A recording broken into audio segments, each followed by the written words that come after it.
ఎవరిని ఎప్పుడు ఎక్కడ వాడాలి అన్నది కూడా రాజకీయ చదరంగంలో ఒక వ్యూహమే అని చెప్పాలి.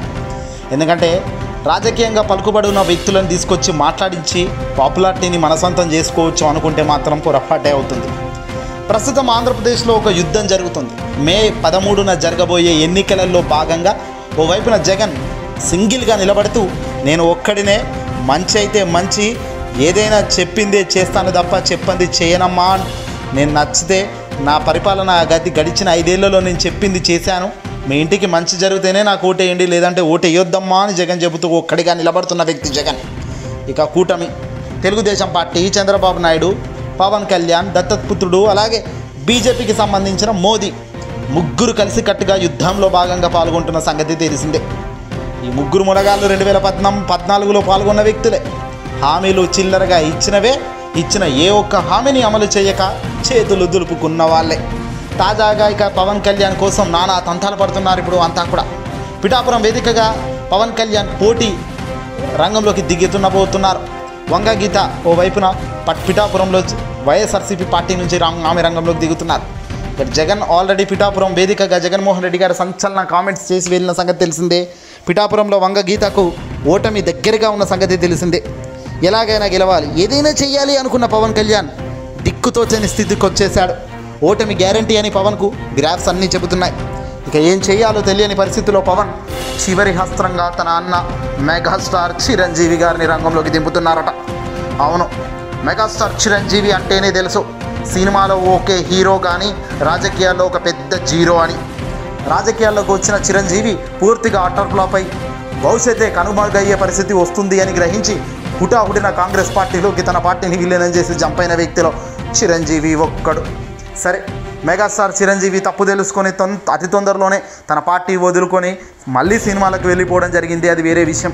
కట్ చేస్తే ఈరోజు పవన్ కళ్యాణ్ అదే పరిస్థితి. 14 అయింది, 14 ఏళ్ల నుంచి పార్టీలో పీకింది ఏమీ లేదు. ఈ పవన్ కేవలం సినిమా షూటింగ్లకు మాత్రమే టైం ఇస్తాడు. అప్పుడప్పుడు కాల్ షీట్స్ తీసుకొని వీకెండ్స్లో వచ్చి రాజకీయాలు చేస్తుంటాడు. సరే, వీకెండ్ పొలిటీషియన్ కాస్త ఎంటర్టైనింగ్గా ఉంటుందని అందరం అనుకున్నాం. ఈ పొద్దు వీకెండ్ కాదు, హాట్ ఎండ్ లాగా హాట్గా ఎగురుతున్నాడు, డ్యాన్సులు చేస్తున్నాడు, చెమటలు పట్టేట అరుస్తున్నాడు. అరవడం కాదయ్యా, ప్రజలకు మంచి చేయాలి అని అన్న చెప్పి ఉంటే బాగుండేది.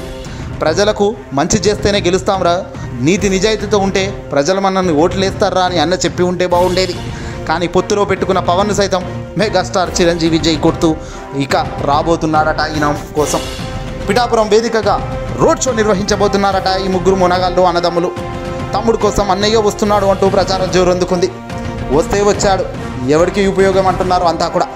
చిరంజీవి లాంటి వ్యక్తిని రాజకీయంగా వాడుకుందామని చూస్తే మాత్రం మొదటికే మోసం వస్తుంది. ఎందుకంటే మెగాస్టార్ చిరంజీవి ఏది మాట్లాడినా ప్రజలు దాన్ని వేరే రకంగానే తీసుకుంటారు. రాజకీయంగా సినిమా హీరోగా కాస్త పక్కన పెడదాం, రాజకీయాల్లో మాత్రం చిరంజీవి మాట ఏ కోశాన టచ్ కూడా కాదు అంటున్నారు విశ్లేషకులు. మెగాస్టార్ కాదు, ఏ స్టార్ వచ్చినా అంత ఈజీగా రాజకీయాల్లో చక్రం తిప్పలేరండి.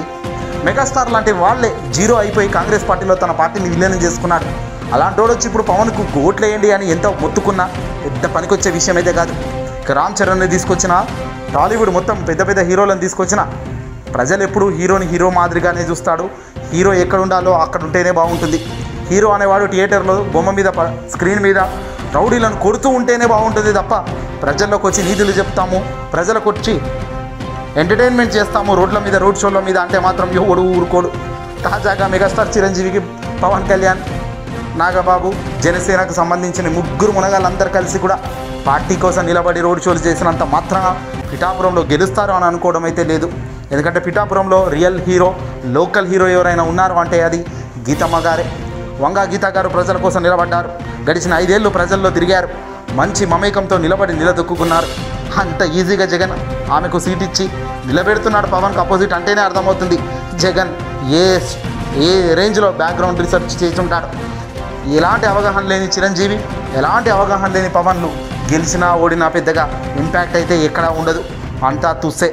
ఏదేమైనప్పటికీ కూడా ఒకప్పుడు వచ్చి సీఎం నేనే అంటాడు, ఇప్పుడు కనీసం ఎమ్మెల్యేగా కూడా తన స్టామినాతో గెలవలేని పరిస్థితుల్లో పవన్ నిలబడి ఉన్నాడు. జబర్దస్త్ టీములను తెచ్చుకుంటున్నాడు, మెగాస్టార్ చిరంజీవిని తెచ్చుకుంటున్నాడు అంటేనే అర్థమవుతుంది జగన్కు ఏ రేంజ్లో పవన్ ఉరిక్కిపోతున్నాడు అనేది. బహుశా మెగాస్టార్ చిరంజీవి తమ్ముడు కోసం వస్తున్నాడు అంటే కూడా అది జగన్కు భారీ ప్లస్ పాయింట్, పవన్కు షాకింగ్ పాయింటే. ఎందుకంటే పవన్ స్థాయి ఏంటో అర్థమవుతుంది ప్రజలకు, జగన్ స్టామినా ఏంటో అర్థమవుతుంది ప్రజానికంకు. జగన్ స్టామినాను చూసి తట్టుకోలేని ఈ పవన్, చంద్రబాబు వీళ్ళంతా ఏ రేంజ్లో వాళ్ళు గెలుపు కోసం కష్టపడుతున్నారో చూస్తే నిజంగా జగన్ స్టామినాకు ఇక్కడ సల్యూట్ కొట్టాలయ్యా మనం అందరం. జగన్ దమ్ము ధైర్యంకు ఇక్కడ నమస్కారం పెట్టాలయ్యా మనం అందరము. జగన్ ఆలోచనకు మనం అందరం శిరస్సు వంచి దండాలు పెట్టాలయ్యా. మనకు ఏమున్నావయ్యా, ఒక్కొక్కరికి తడిసిపోయేలా చేస్తున్నావు.